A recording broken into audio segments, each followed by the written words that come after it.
okay with saying, Lord, I'm willing to let anything go. Many times it's the things we enjoy the most, even if it's something that feeds you, gives to you.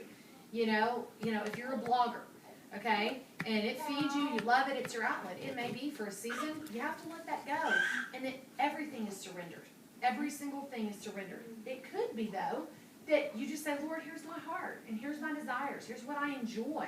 And don't condemn that thing.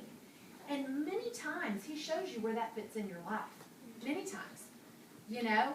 And many times He'll show you new expressions of that, or He'll give you that time, and you didn't even see that negative time. Oh, nap time.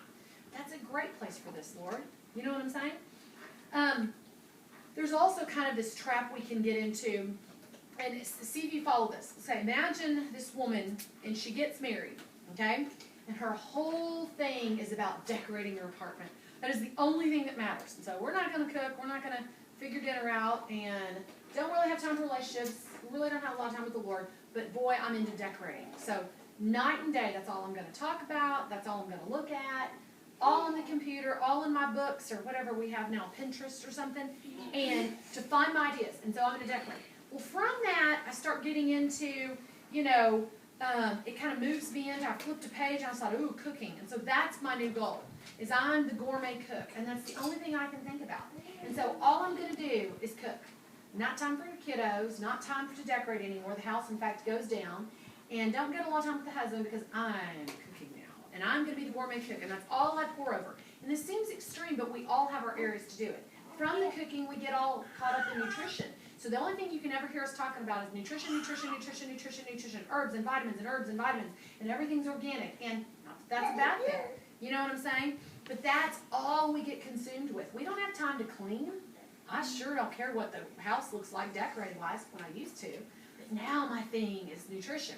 Now, some of you don't fall into this trap, but the ones who do, you know who I'm talking about. And then from there, boy, gardening opened up. So I'm always outside in the garden. That's the only thing I care about, growing my own this. In fact, I'm going to sell this. And then from there, somehow money comes into it. And now all I care about is saving money. And money, money, money, money. And that's my big thing. And so that's all I can think about. And I don't have time to clean the house, and I sure don't care about making any meals and doing the kids.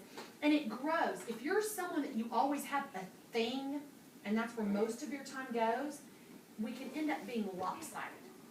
And my point is that finding from the Lord, if you're someone that gets on a hit, to really go, Lord, I can't do that as a mom. Does it work?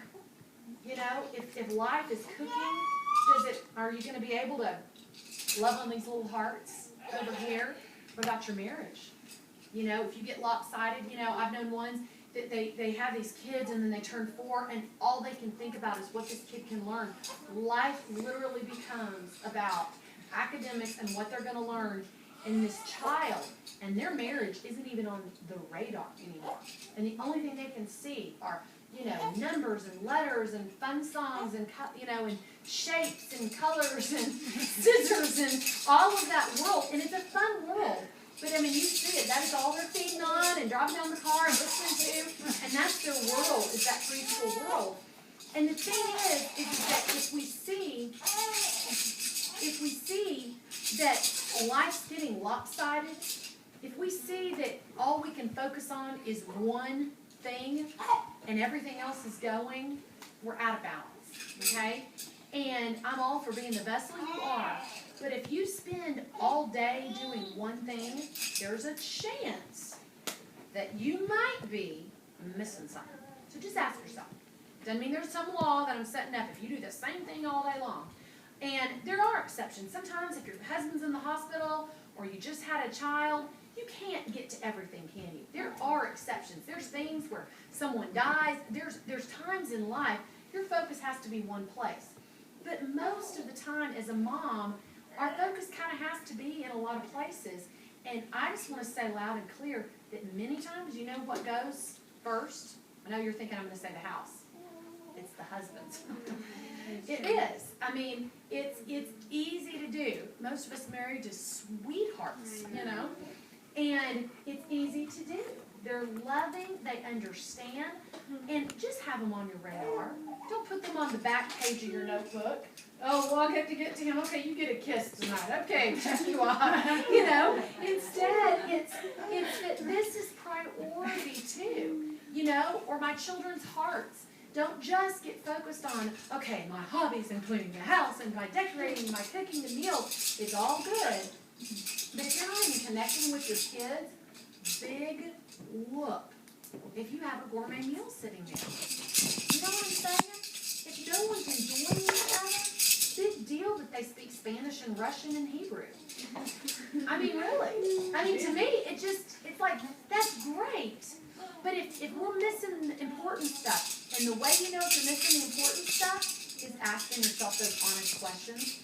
And I think as a mom, one of the places that we mature and grow the most is when we'll ask ourselves those hard questions. And it's not just that you have an ugly, evil heart. It's that we all are growing and stretching. And remember, it costs everything. And so in that, to stop and ask ourselves those questions of, Lord, what do you have for me today? You know what I'm saying? Am I getting this one's heart? Ask yourself things like, am I lazy? Ask yourself. Ask people that love you. Ask people in your life that you know love you. Do you think I battle with laziness? And be bold enough to hear it if you do. And many times I've known moms who've asked, am I lazy? And the friends and the husband said, you're not lazy. You just have the guilties, honey. You're like, oh, wonderful. Now I have that in the light. I just battle guilt. So now I want to deal with this of confidence in the Lord. Or other times like, yeah, you kind of are. Well, let's embrace that, and we're with you in it. And it's okay. You know how many moms? That's another confession. I think I'm lazy. It's okay. There's a whole club for the lazies. It's okay. It's part of it. You know what I'm saying? Or moms that go, I think I'm deep down selfish. Club for that too. It's okay. And just turn from it. And invite him into it. And don't hide it. Because he gives grace to the humble, right? And so look at that. But if you find yourself kind of on those kicks, you know what I'm saying? And focus just on one thing, and all you can do is do this, and that's your thing. You're someone that likes, you get focused on one thing, and that's all you can do. And that doesn't work in mothering. Anybody here that's had a lot of kids or raised kids, they can tell you, life will not work if your attention is all in one place.